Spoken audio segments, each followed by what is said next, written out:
Om Shanti Andrubai. Om Shanti. Thank you for giving us the lesson for karma. I have a few questions on behalf of all us brothers and sisters here. So I start with the first question. Can you please give us some example of body conscious state and soul conscious state as well? Or what would be my thoughts or feelings in two different states? Well, immediately that you're becoming soul conscious, because there are so many different levels of a body conscious state, and there are so many levels of a soul conscious state, but there's only one state of your original form. So what's been happening is there's been a state of consciousness that's been on the wane or the decline, basically, and the more body conscious someone is, the more affected they are by everything that's going on, the more influenced they are, the less patient they are, the less tolerant they are. So there's different levels of it, because some have major anger management problems and some just get irritated by situations and circumstances. So there's like the gross forms of negativity, which is like reacting in a very kind of overly dramatic way. And there's the way where you actually feel yourself going inside more, even though things are happening outside, and your soul consciousness is working for you.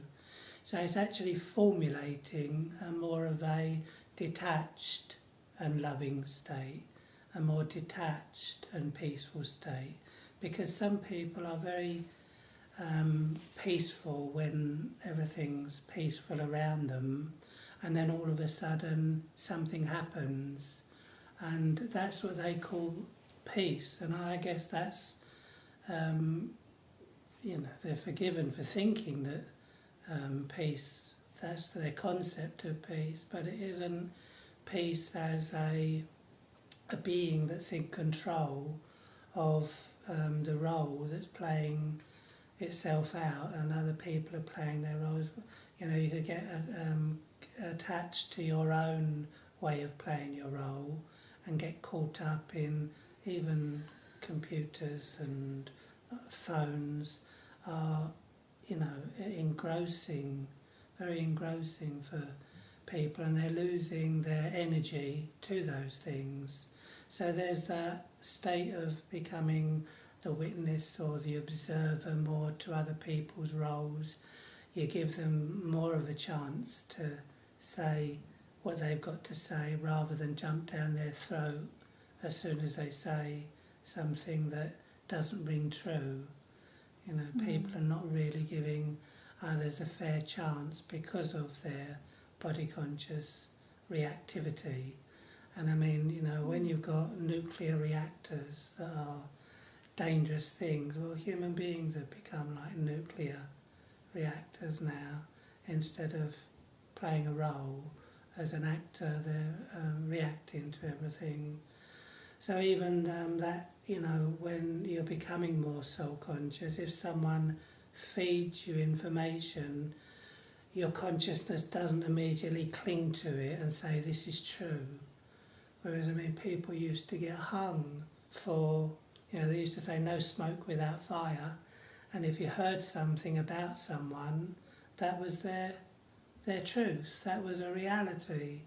But in reality, they're jumping the gun. There's no smoke without fire is very often not true, because it can be a complete pack of lies. So do I have to make any actual effort to become soul conscious? Well, there is the effort to become soul conscious, but that's just increasing your awareness, really. Your awareness that you are the soul that's playing the role. The role is here. The sense organs are, You know, when I'm role conscious and body conscious, I'm on that side, the outside of the sense organs, and I'm living from outside to in. And when I'm practicing increasing my awareness, you know, never to have the thought that I'm there or anything, because there's always a further way to go. While you're in this body, you will be in this body until your awareness actually becomes perfectly soul conscious. Then you would leave your body through your own volition. Whereas when we're body conscious, it becomes a bit of a shock to the system, because death has no calendar. So what is my awareness got to do with my behavior? Well, your awareness promotes, you know, the more the awareness is as the self, the more you're in tune with your own innate qualities, which is peace, love, truth, power, all the things that the soul is. Really, that manifests through your behaviour. When you see a person's bad behaviour, it's because they're aware of their own ego and aware of the impressing others, the limelight, improving a image and trying to get credibility from others, being in bondage to what others are saying about them. And if they don't like what they hear, then they become reactive. So it proves that their behaviour is in that state because of their awareness is external, extrovert, very extrovert. You gave the example during the session. You mentioned that one woman came back from holiday, and she thanked the next door neighbor, and the neighbor took the praise. But the person who actually did the deed listened to the conversation and got hurt. Yes. And he got hurt twice. Right. Once that he didn't get his credit due. A double whammy, yeah. And the second time he heard again that the next door neighbor did the wrong deed by accepting the praise he didn't deserve. Yes. So, do you say that this is the body conscious state of the neighbor who got hurt? Is it the right way to feel? Well, sorry, is that the... Yeah, is it the right way to feel this way? And at the end of the day, we are humans, and we need to be appreciated time to time. Yes. So, do you say that we shouldn't wish for any thanks or any appreciation back? When of course you're dealing with a state of truth, really, is there anything that's not in tune with that reality will actually have symptoms of a negative nature. So nothing's wrong, but it's just showing that there's something wrong. You know, so no one's actually wrong, but there is something wrong, i.e. the person is mowing the lawn, which is quite natural for a person who wants to do a good deed.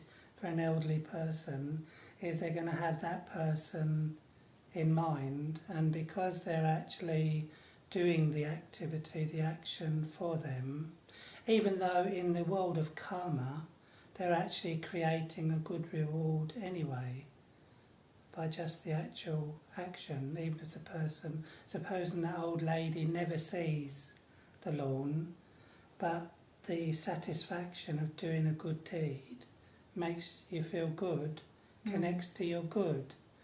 But that's not the focal point for a person that's in the consciousness of matter, the consciousness of body, the consciousness of the old woman, how the old woman will be saved from this. And he doesn't know how the old woman, I mean, for all he knows, she might enjoy doing her own lawn. Many people do. But in his world, in his consciousness, there's this old lady sitting there, which is him, at that moment. That's right. And he's actually making her feel restful because that's what he thinks. So he's actually dealing with his own feelings anyway, because he's looking at that old lady being able to a long trip back from holiday, and she'll be glad of a nice cup of tea, sitting down and resting rather than having this work to do. And it's backfired on people before, where they say, how dare you touch my lawn? What right have you got? Right, yeah. And that backfires on many a do-gooder, because they're so caught up in their own feelings. So there's nothing wrong with the deed of doing that, but you just know that you're doing that under the influence of your own goodness. Is it not the natural expectation of humans to expect something back? Yes, it is the natural expectation when they think that's a natural way of being. For example, it's promoted very much, isn't it, that you have to get praise, you have to get a reward for what you do. People should say thank you, people should be in appreciation. And of course, when you actually dance into that tune, then if something can lift you up when the praise does come, when your self-respect is heightened because you are a good person, you are a charitable person, but what about when the insults come and it takes you past that place where you actually are in a natural state of being? What about when it takes you down and you don't get the reward? You get dispraise and defamation and slander thrown at you. Can you remain in a neutral way, which is a good way of being? So there's also different levels of it, of course. Is that some people, the praise wouldn't be enough.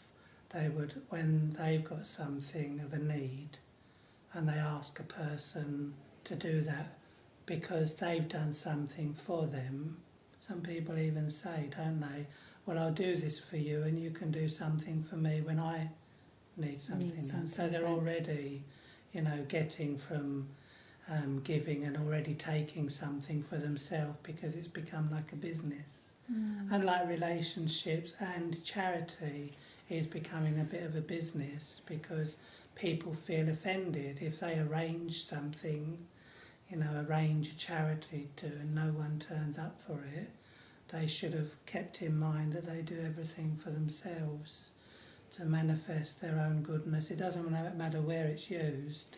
But I understand that you perform good deeds and don't expect the return.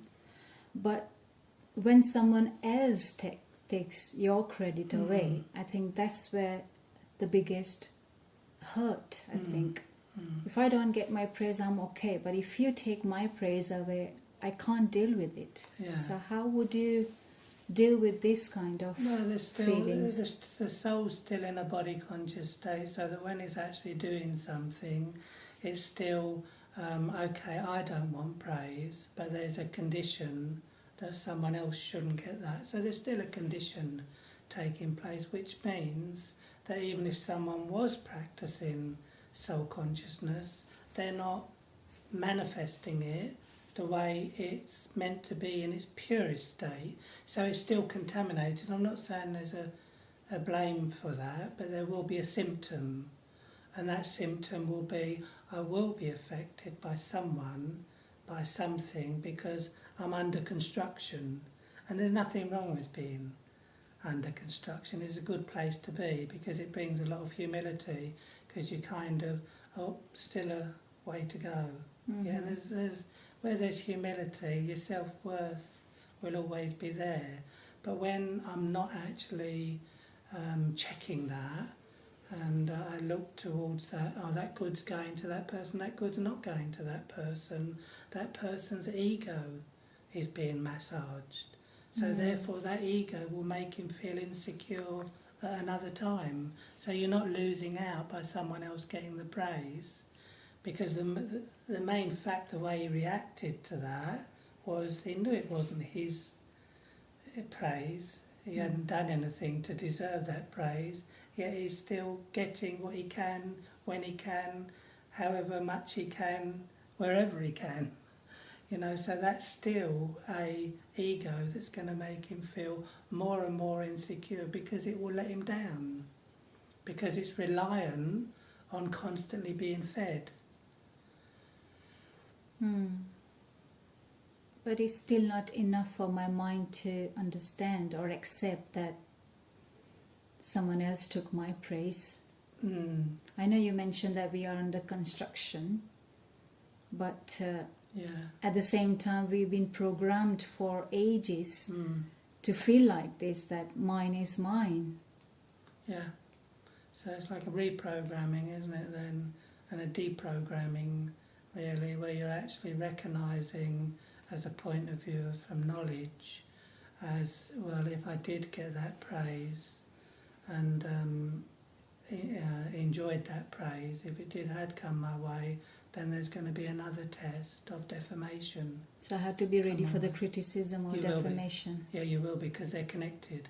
So there will be definitely. That's karma, yeah, that's karma. I take something of a dried fruit from a positive situation, but I can make it tainted with the desire for that praise. So therefore life, the drama, because I'm writing the drama as I go, I'm creating the drama as I go, and that situation will kickstart another situation in the future, tailor-made for me, whereby my credibility will be in the mud. Wow, this is too deep. And how I deal with that will be according to how, again, I react to it or respond to it. Respond is good. The ability to respond. Right. So my name's dragged in the mud, but that can't hurt me, because they're hurting themselves.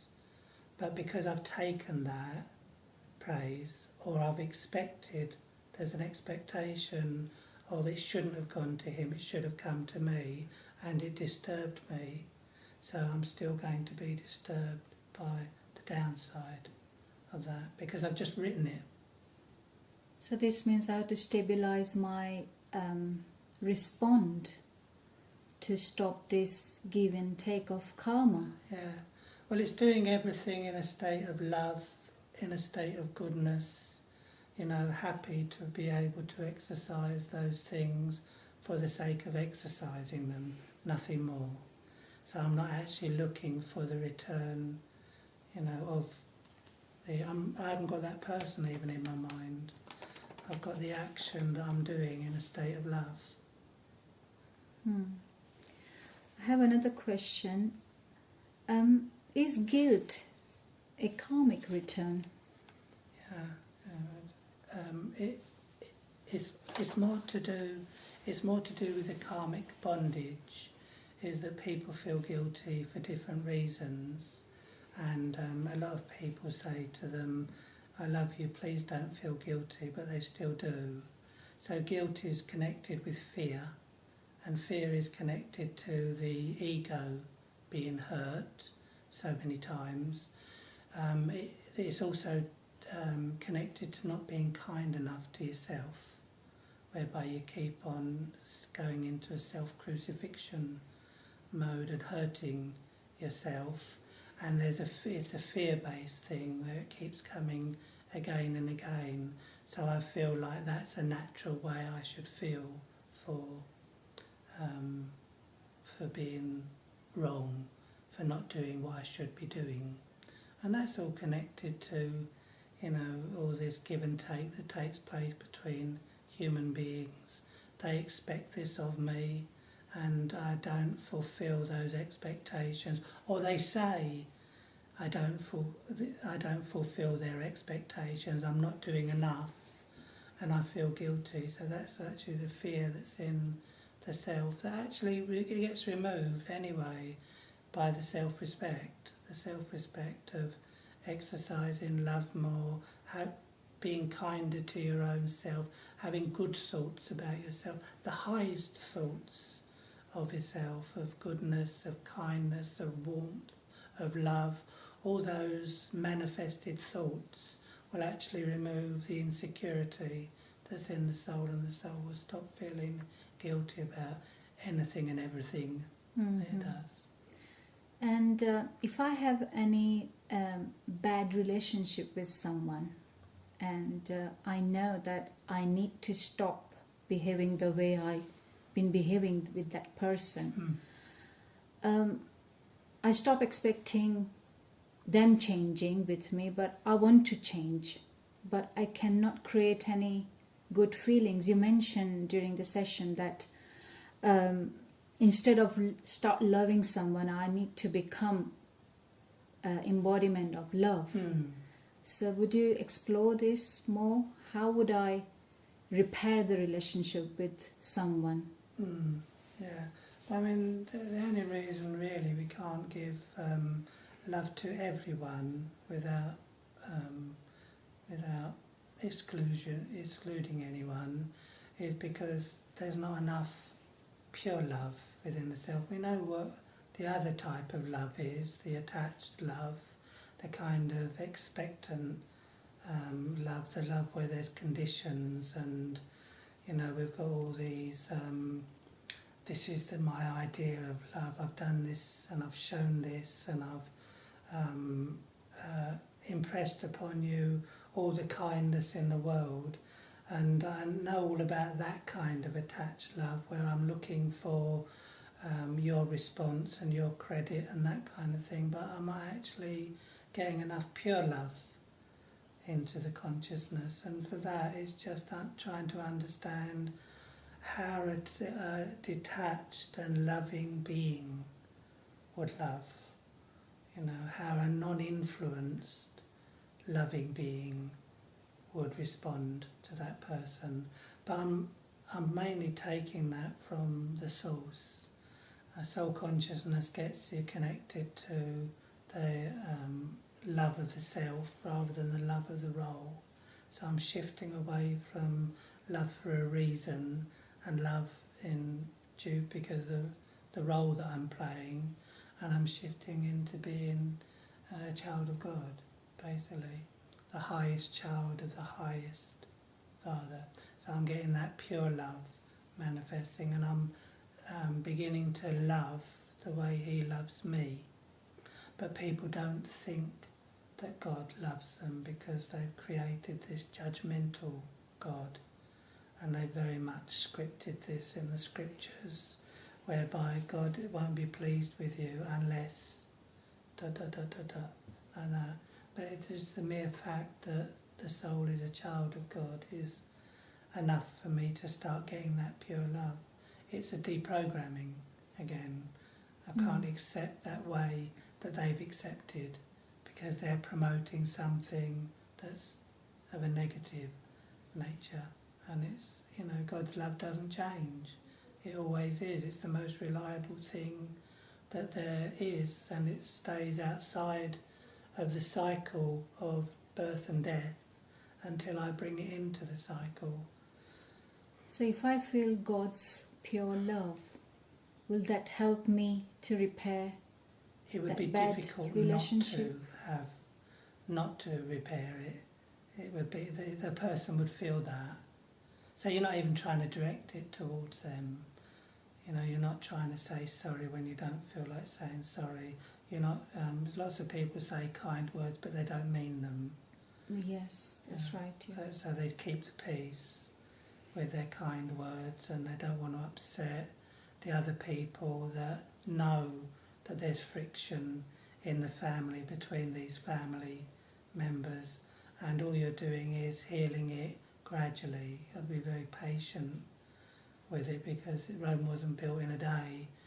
It manifested over births like that, and so this person that's come in front of me, who I've got bad feelings for and with, and I'm pretty sure that that person's got bad feelings for me as well, and that's an old account because it's a strong account and nothing much has happened in this life. So it's an old account and a very strong account. So I'm I'm still going to play that role in namesake, because I've got to keep the peace, but slowly and gradually I'll put more of my energy up top to take that love that he has for me and manifest that into the environment, into the atmosphere of the home.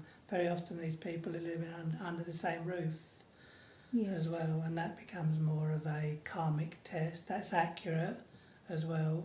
There's a reason why they're living in under the same roof, rather than I get a reprieve from them, because I haven't been given them a reprieve and they haven't given me a reprieve in my past life.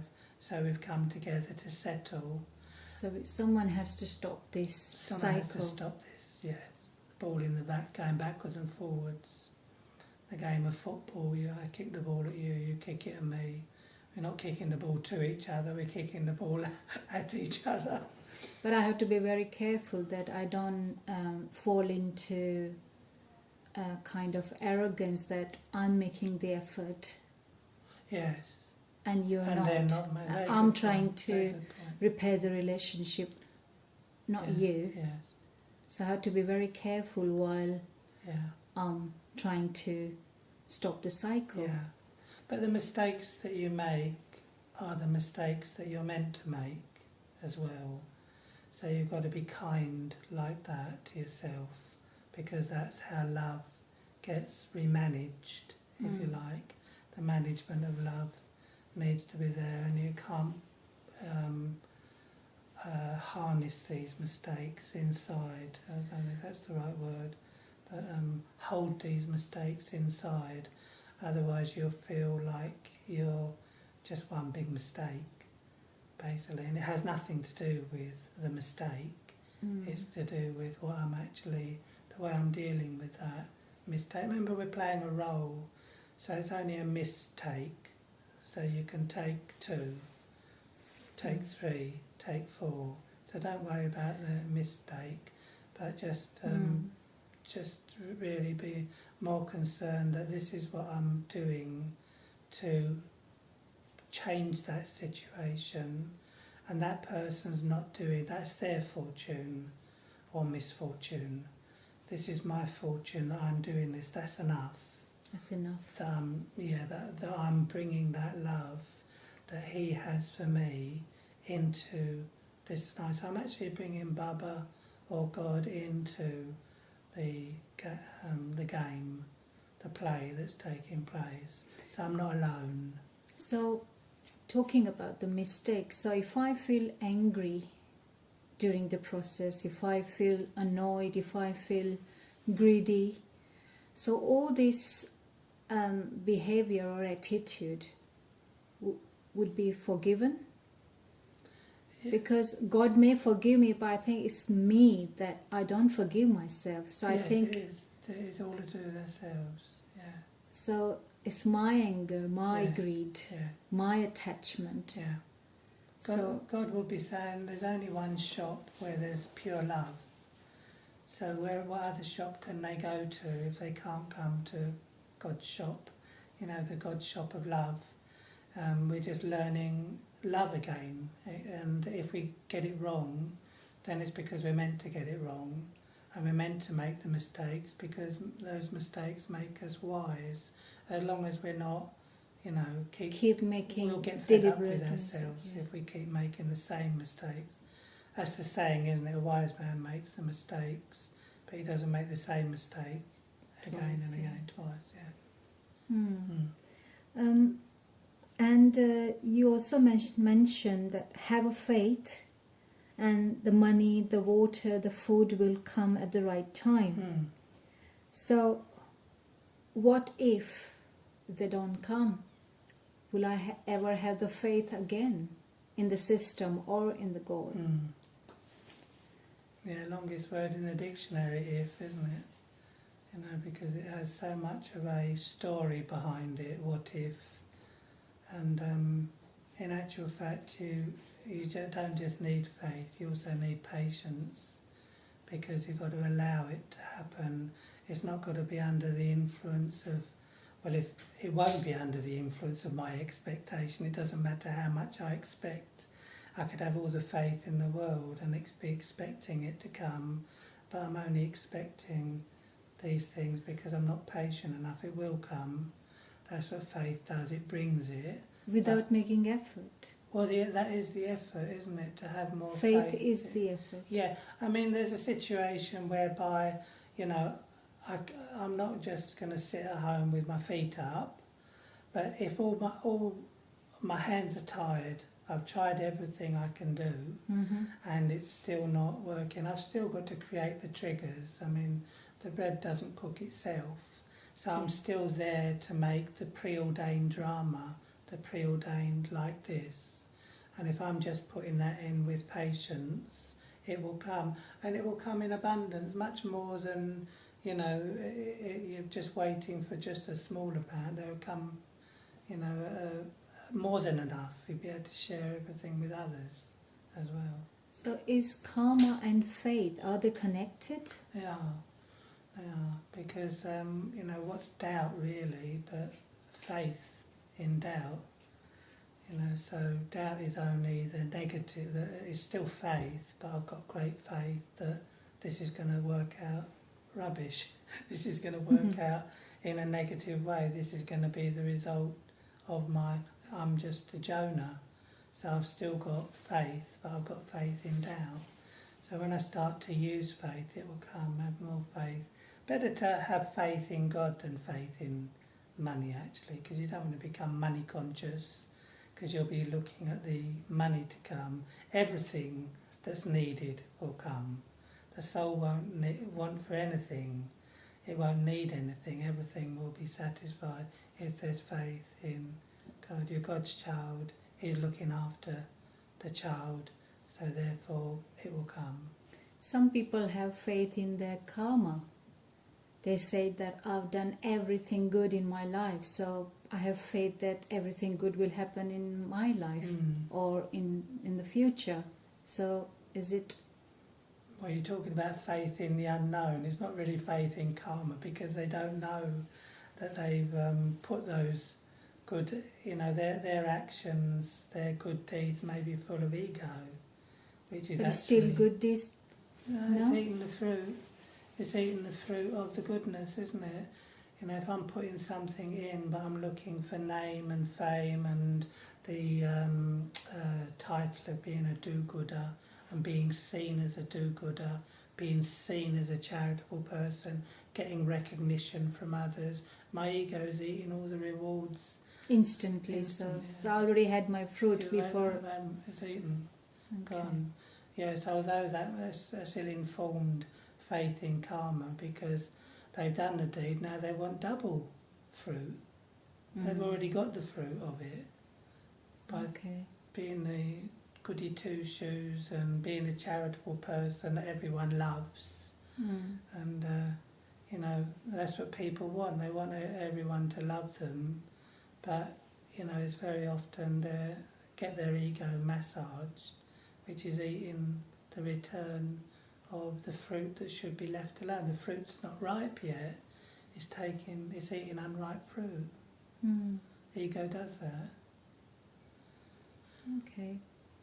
And the very sensitive question I'm going to ask, which is, there is so much abuse going around the world, child abuse, animal abuse, slaughters, and the poverty as well. So all this is karma? Yeah. If it's happening in the drama, the soul's the creator of its karma. People don't particularly like this aspect, agreed, because they can't imagine someone doing that, but they don't know what their past life was, when there was opportunities in, you know, someone's in a female body now and they were in a male body, and I think we're pretty much in agreement that it's mostly the males that do the bad karmas. Would you say that's fair? To say mainly the female is a little bit sneakier with it and kind of played these mind games, where the male is very much more doer. Because we used to say that the male would be responsible to be arrogant and aggressive and self-righteous and angry Insensitive. and insensitive and kind of call a spade a spade. Yeah. And the female was suffering from attachment, jealousy and imagination. So, because she's more of the sharing soul in that role. But you've got to bear in mind that she played a male role and developed male sanskars of ego. It's only energy being used, taken away from their attachment into a state of ego. And, when they've rebirthed and they're playing a female role and things happen to them, we wonder why. But in actual fact, the soul has written that in their drama, But when you watch some videos which is full of abuse, you can't just sit there and just say, oh, it's all drama and karma. You can't just... You wouldn't. How would you stop your mind worrying and feeling sorry for those souls? Well, if something's the result of anger, lust, ego, greed, attachment, and I'm reacting with the same, it's not going to help the situation. It doesn't need more of the same. It needs someone to actually act in a stable way. And I remember that there was a story about the fireman, or two stories actually come to mind. There was a fireman that was trying to rescue this woman's children from a burning building, and he had to get the woman taken away because she was screaming and the children wouldn't jump into the safety net. So the fireman said to the dad, might have even been the uncle, I'm not sure, someone that wasn't so attached, he got them to say, make it like a game, that you're jumping into the net and the net's perfectly safe. And just like we used to play, we used to jump into the swimming pool and just coax them, and he coaxed them into jumping, saved their life. And another lady was looking after a child, and some cotton wool got stuck in the child's throat, and the woman went into panic mode because of her attachment to the child, and she didn't know what to do, and the nurse put her fingers down the child's throat and pulled the cotton buds out, and she said, I wasn't capable of doing that. She said, because I know this child so well, but I'm not attached to this child. You are, she's part of you, she's mine, she's all the things that actually create attachment. This is my child, and my child, this should never happen to my child. Well, it is, and it is for a reason. That's the soul. It's also their joy, their good karma, that you're with them to help them through it, isn't it? That's the great thing. Someone that's listening to spiritual knowledge is in the company of someone that's done something not of the highest level in the past, in their past life, is carrying them forward to this point, but then you're in their company that is learning the art of being detached and loving, or still and stable with their love. So it's not all that emotional. But what if I don't believe in rebirth or reincarnation? Then there is no past lives. And when I see a 2 years, 3 years old child getting abused, what would you say to yourself, that why they're getting abused? Because there is no past life for me. For you, yeah. And in 1 year or 2 years old, they haven't even started living their life. They haven't even seen the world. So why would they have any karma built up? Yeah. Well, in reality, the person will stay with their point of view, because that's their considered point of view, which they're staying with, which is their right and their entitlement. But in reality, there was a time when probably we didn't even talk about God at all, because there wasn't any sorrow. So when there's enough sorrow, a person starts to search deeper, and until they're ready to search deeper, then they will stay with that concept, if you like. It's like, when I didn't come to Raj Yoga meditation until I was ready. And why I came was because my suffering was enough to find out the reasons why, to look further past my own ego, my own point of view, my own self-righteous attitude that, no, once you're dead, and all that stuff that people say, and then all of a sudden everyone asks us more searching questions because there's more suffering entering the soul, the consciousness. I mean, if I'm not managing the sorrow of the outside world and just taking it in all the time, there must be a point where I actually hit rock bottom, where I've had enough of it, and everyone gets fed up with the amount of sorrow they're experiencing. And then you hear people say, I must do some meditation. I've got to find out something about meditation, or positive thinking, or mindfulness, or whatever. But there is something being triggered. And why is it being triggered? Because their mind has taken in all the sorrow to the degree that they're meant to. And every soul is different like that. Everyone has their own time. So you might be dealing with someone who's not their time yet, because they've still got more of the amateur dramatics to do in the world of sorrow, and until they're ready, because you can only use up so much energy before you start feeling ill, spiritually ill. I'm not talking about physically ill, I was spiritually sick. You know, that's how I was feeling, spiritually sick of my own aggression. So everyone has to go through, they have that point, a rock bottom pain. Yes, if you can use that. I did, so you can. But yeah, if we can use that term. So all the soul who is suffering, anyone, whether a child, adult, anyone who's suffering, they're going through the process of clearing rejuvenation, clearing the accounts, so that they can come out the other side. Come out the other side, yeah, every soul and comes become out the pure. Side. Every soul returns back. So I can say to myself, when I see any kind of suffering going on, that they are soon to finish their account. They will. Again, the patience comes in, especially. So I have to have patience, even for myself and for them as well. Well, there's people we would like to become more spiritual, and there's people we wouldn't, because we have enough of them at home, so we don't want them here. But that's all. What happens is that, you know, you get to that point where, you know, they will be ready, but you need a great deal of patience and less attachment to the ones you do and the ones that you don't, because that was always the problem with attachment, isn't it? I like this person to be with me, I don't like this person, the other person.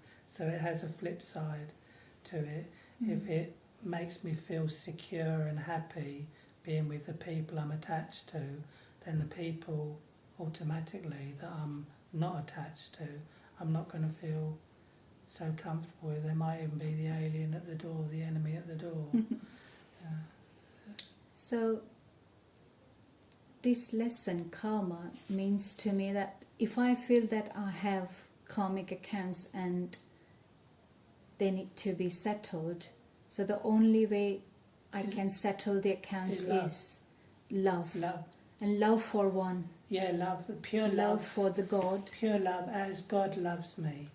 Yes. And that's the only way to clear all my accounts. Yeah. And if you have thoughts that aren't the same as thoughts that God would have of his child, then they're not worthy of you, those thoughts. Right.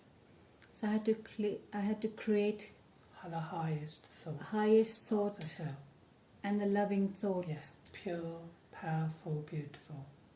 And that's the only way to clear my karma. You can feel it.